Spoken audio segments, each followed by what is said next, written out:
Frank Lampard. কিন্তু প্রশ্ন হলো, এই দুই ম্যানেজারের মধ্যে কে বেশি ভালো? কোন প্লে স্টাইলে তারা সেরা কাজ করবে? আর কাকে নেওয়া বেশি যুক্তিযুক্ত? চলুন মাত্র 2 মিনিটে দেখে নেওয়া যাক। প্রথমে আসি আন্তোনিও কন্তে, 16-17। এই ম্যানেজারের সবচেয়ে আকর্ষণীয় বিষয় হলো তার লিঙ্ক আপ প্লে। এখানে রয়েছে ওভার দ্য টপ পাস সি এবং 1-2 কাট ইন বি, অর্থাৎ আক্রমণে পাসিং কম্বিনেশন এবং সামনে থাকা খেলোয়াড়দের মধ্যে দ্রুত লিঙ্ক তৈরি করার দিকে এই ম্যানেজারের বিশেষ ফোকাস। স্ক্রিনশটে দেখা যাচ্ছে কন্তের প্যাকের দাম 750 কয়েন্স এবং বর্তমানে রিমেইনিং 1 দেখাচ্ছে।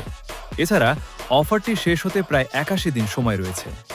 কন্টে বিশেষ করে তাদের জন্য আকর্ষণীয় হতে পারে যারা শুধু সাধারণ কুইক কাউন্টার বা পজিশনের বদলে নতুন ধরনের অ্যাটাকিং প্যাটার্ন নিয়ে খেলতে চান।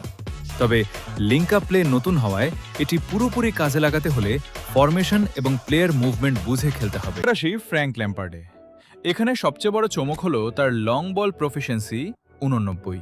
তার টিম প্লেস্টাইল প্রফিসিয়েন্সি হলো position game 75, quick counter 60, long ball counter 58, out wide 69 এবং লং বল 89।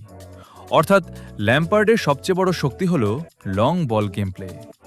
দ্রুত সামনে বল পাঠিয়ে স্ট্রাইকার দ্য অ্যাটাকিং প্লেয়ার্সকে ব্যবহার করতে যারা পছন্দ করেন তাদের জন্য ল্যাম্পার্ড বেশ কার্যকর হতে পারে। সাম্প্রতিক খেলোয়াড়দের পরীক্ষাতেও ল্যাম্পার্ডের লং বল গেম প্লে নিয়ে ভালো প্রতিক্রিয়া দেখা যাচ্ছে। তবে ওভারলোড স্টাইল গেম প্লে নিয়ে মতামত কিছুটা মিশ্র। কারো কাছে এটি আক্রমণে অনেক পাসিং অপশন তৈরি করছে, আবার ভুল পজিশনিং হলে কাউন্টার অ্যাটাকের সময় ডিফেন্সিভ সমস্যা হতে পারে।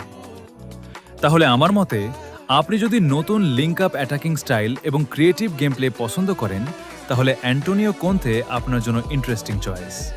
আর যদি আপনি লং বল এবং ডাইরেক্ট অ্যাটাকিং ফুটবল পছন্দ করেন তাহলে ফ্র্যাঙ্ক ল্যাম্পার্ড অনেক বেশি প্র্যাকটিক্যাল অপশন। আপনার মতে কোন ম্যানেজার সেরা, কোন্তে নাকি ল্যাম্পার্ড? কমেন্টে অবশ্যই জানাবেন। আর এমন আরও ই ফুটবল রিভিউ পেতে সাবস্ক্রাইব করে পাশে থাকা বেল আইকনটি অন করে দিন।